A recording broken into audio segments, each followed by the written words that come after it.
Есть очень хороший, мной зарекомендованный способ или мой метод. Вот сейчас есть обсуждение на каналах, которые я веду. Это канал Андрей Дуйко официальный, это школа Кайлас, это канал Магия, это канал Тибетская формула. И периодически возникают такие вопросы, которые связаны с недоумеванием: Андрей Андреевич, почему вы помолодели, с чем это связано и так далее. Для того, чтобы понять, с чем это связано, вам необходимо найти мое видео, которое называлось «Инсулинорезистентность». Во время проведения данного семинара я объяснял, что инсулинорезистентность — это заболевание, которое связано с практически большинством эндогенных факторов, то есть возникающих внутри человека сбоя гормональных состояний или гормональных или эндокринных систем, как правило связано с ожирением и как правило связано с переизбытком углеводов в рационе питания. И на протяжении вот этого времени, а я там говорил, что вот сегодня апрель, по-моему, там было 5-6 апреля, вот сегодня апрель, и я прямо с сегодняшнего дня перехожу на питание, которое называется питание при инсулинорезистентности. Что я убрал из своего питания? Я убрал полностью сладкую пищу, то есть я не ем сладкую пищу. В случае, если я употребляю белки, такие белки, как, допустим, мясо или рыба, то я считаю, сколько грамм я употребляю. Допустим, если я употребляю 100-200 граммов на протяжении дня или 300, то дополнительно увеличиваю количество приема жидкости, увеличиваю на 100 граммов 1 литр. То есть, если у меня 300 граммов белка, то тогда я в течение дня должен выпить 3 литра воды. Сладкие яблоки на ночь я не ем. Если ем сладкое, ем только в первой половине дня. В обед я пью подкисленную воду, что позволило мне очистить почки и улучшить общее самочувствие, общее состояние. Также я пью в течение дня немного подкисленную воду, потому что подкисленная вода приводит к тому, что в почках не образовываются кальциево-фосфорные соединения. Также выполняю периодически, где-то 4 раза в день, дыхание, которое называется дыханием Патрула-Далкара. Что это за дыхание? Сейчас вам хочу немного о нем рассказать. В момент того, когда сейчас большое количество людей болеют вирусами, есть сейчас новые вирусы, и наблюдая за прогнозами, которые ставят знаменитые врачи, вирусологи, говорят о том, что на сегодняшний день происходит существенное уменьшение заболеваний коронавирус. Особенно это происходит в Японии, то есть почему-то вирус в один день исчез или в один день пропал. Также с успехом появились новые противовирусные препараты, которые используют сейчас в Российской Федерации. Это противовирусные препараты, которые вводятся назально, то есть это капли для носа.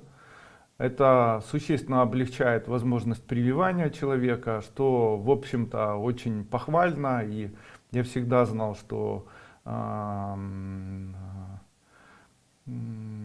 наука в Российской Федерации не стоит на месте и работает в этом направлении.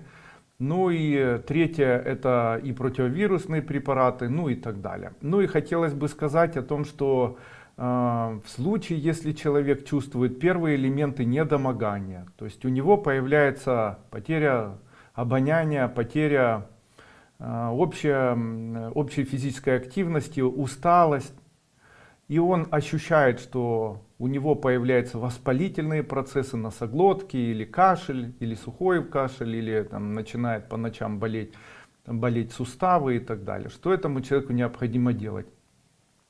Наряду с общим соблюдаемым человеком постельным режимом и увеличенным приемом витамина С, который рекомендуют врачи, я рекомендую периодически, а именно 4-5 раз в день, заниматься дыханием по Патрулу-Далкару.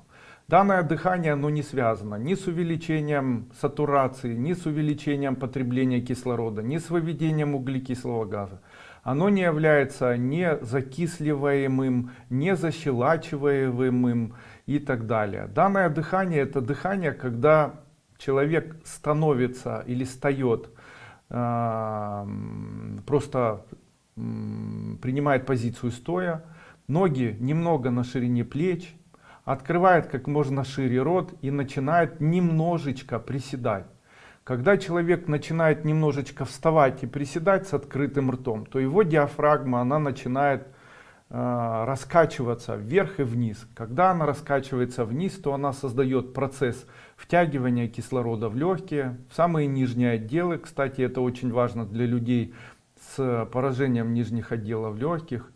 И активацией или стимуляцией движения лимфы от конечностей к центру селезенки и от центра поджелудочной железы или там от средостений легких к окончаниям нервных, к конечностям.